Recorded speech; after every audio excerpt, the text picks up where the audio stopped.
नमस्कार मंडळी, स्वागत आहे तुमच्या अश्विनीस किचनमध्ये। आता थंडीचे दिवस चालू झालेले आहेत। थंडीच्या दिवसामध्ये किचनमध्ये जायला नको वाटते, कुठेतरी पटकन गोधडीमध्ये टीव्ही समोर बसावे किंवा झोपावे असे वाटते।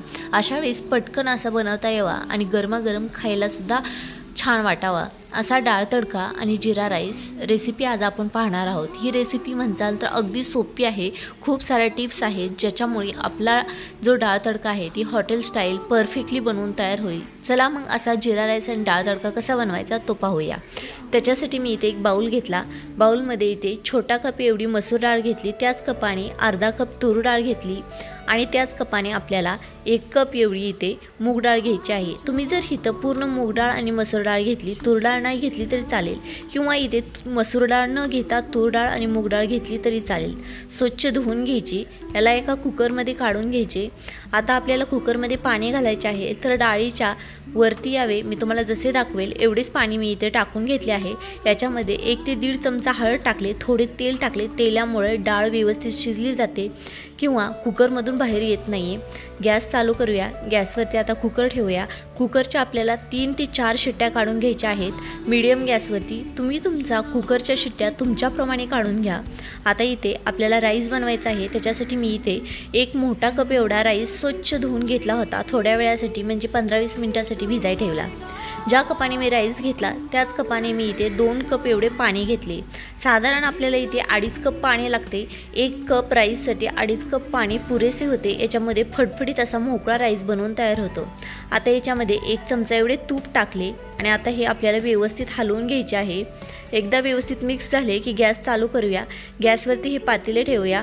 सुरुवातीला आपल्याला याच्यामध्ये तांदूळ घालायचा नाहीये, तूप टाकलेले हे पाणी खळखळून आपल्याला उकळून द्यायचे आहे। उकळी आल्यानंतर ना आपण भिजवलेला तांदूळ आहे तो त्याच्यामध्ये घालून घ्यायचा। जर तुम्ही असे केलं तर तुमचा तांदूळ चिटकणार नाहीये आणि फडफडीत असा मोकळा बनवून तयार होईल। एकदा याला व्यवस्थित हलवून घेऊया। आता आपल्याला ही झाकण न ठेवता ओपन ह्याच्यावरती शिजवायचं आहे। चवीपुरते म्हणजे 1 चमचा एवढे मीठ टाकले। चला मग तांदूळ शिजायला ठेवला, तर तांदूळ तुम्ही पाहू शकता इथं बऱ्यापैकी शिजत आलेला आहे। तेवढ्याच पाण्यामध्ये मी जेवढे प्रमाण सांगितले तेवढ्या प्रमाणामध्ये आपला तांदूळ बऱ्यापैकी शिजत आलेला आहे। आता यावेळेस तुम्ही थोडे झाकण ठेवून शिजू देऊ शकता। आता इथे डाळ तडक्यासाठी आपण 1 कांदा कट करून घेऊया। कांदा छोट्या आकाराचा बारीक चॉप करून घ्यायचा आहे। कांदा कट करताना तुम्ही चॉपरचा वापर केला तरीही चालेल, चॉपरमध्ये छान प्रकारे बारीक होते। नसेल तर चाकूने तुम्ही असं बारीक कट करून घ्या। बरोबरच 1 छोटे टोमॅटो घेतले आहे, टोमॅटोही आपल्याला तसेच बारीक कट करून घ्यायचे आहे। जेवढे तुम्ही बारीक कट करता तेवढा आपल्या डाळ तडक्याला टेक्स्चर छान येते। बरोबरच मी इथे कोथिंबीर कट करून घेत आहे। कोथिंबीर भी छान अशी बारीक कट करून घेऊया। आता इथे आपली कोथिंबीर भी कट करून झालेली आहे।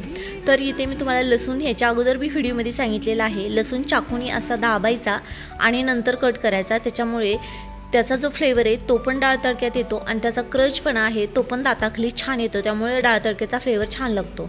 इथे मी हिरवी मिरची 1 वापरलेली आहे, तुम्ही तुमच्या क्वांटिटीनुसार जास्त कमी करू शकता। आता आपला कुकर झालेला आहे, 3-4 शिट्ट्या झालेल्या आहेत। डाळ तुम्ही पाहू शकता किती छान अशी शिजून तयार झालेली आहे। आता इथे आपली डाळ तयार आहे, तर इकडे जिरा राईस पण म्हणजेच आपला राईस व्यवस्थित बनवून तयार झालेला आहे। मी तुम्हाला इथे दाखवते किती सुटसुटीत आणि एकदम व्यवस्थित असा बनवून तयार झालेला आहे।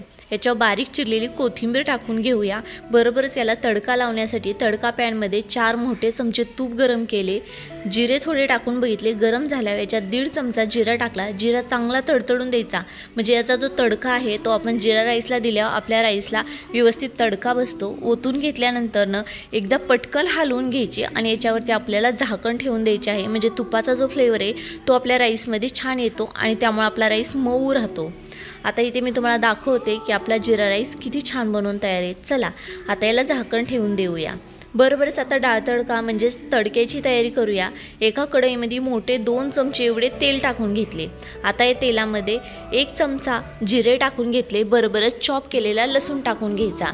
इथे मी अद्रक लसूण पेस्ट वापरलेली आहे, माझ्याकडे अद्रक नव्हते म्हणून 1 हिरवी मिरची कट केलेली टाकून घेतली। बरोबरच 10-12 इथे कढीपत्त्याची पाने टाकून घेतलीत, ऑप्शनल आहे, तुम्हाला नसेल टाकायची नाही टाकले तरी चालतील। व्यवस्थित मिक्स करा। याच्यामध्ये आता कांदा टाकून घ्या।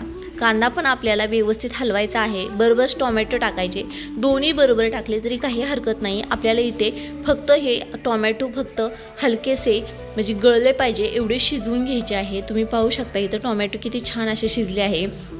कांद्याचे टेक्स्चर थोडे तसेच ठेवायचे आहे. बरोबरच इथे मी कस्तुरी मेथी टाकून घेतली, एकदा व्यवस्थित मिक्स करून घेतले. 1-1.5 चमचा हळद, 3 चमचे एवढी मोठी काश्मीरी मिरची पावडर घेतली, बरोबर 2 चमचे धने पावडर घेतले. आता हे मसाले टाकून झाल्यानंतर एकदा व्यवस्थित हलवायचे आहे. जर तुमच्याकडे सुके मिरची असेल तर तुम्ही काय अशी सुकी मिरची म्हणजे ही बेडगी मिरची आहे टाकून घेतली. मसाले जळू नयेत म्हणून थोडे पाणी टाकले आणि याला एकदा व्यवस्थित हलवून घेतले. आता हा मसाल्याला तेल सुटायला सुरू झाले की आपला मसाला परफेक्टली तयार आहे असं समजायचं. याच्यामध्ये आपली डाळ ओतून घ्यायची. तुम्ही पाहू शकता डाळ तडक्याला किती छान असा तडका बसला आहे. व्यवस्थित एकदा हलवून घ्यायचे. जर तुम्हाला वरून तडका द्यायचा असेल तर जो आपण मसाला बनवला होता थोडा साईडला काढून घ्या तडक्या पॅनमध्ये, थोडे तूप टाकून गरम करा आणि तो तडका तुम्ही वरून ओतला तरीही चालेल. पण मी डायरेक्टली बनवले. आता याच्यात चवीपुरते मीठ टाकले, ह्याला छान अशी व्यवस्थित उकळी येऊन दिली. जर तुम्हाला जास्त घट्ट वाटत असेल थोडे पाणी टाकले तरी चालेल. वरून 1 चमचा गरम मसाला टाकला आणि व्यवस्थित मिक्स केले. आता याच्यावर कोथिंबीर टाकून घ्यायची आहे. खूप सारी कोथिंबीर टाका. एक छान उकळी येऊ द्या. गरमागरम डाळ तडका आणि जिरा राईस तयार आहे. तुम्हाला ही रेसिपी कशी वाटली कमेंट्सद्वारे नक्की सांगा. धन्यवाद.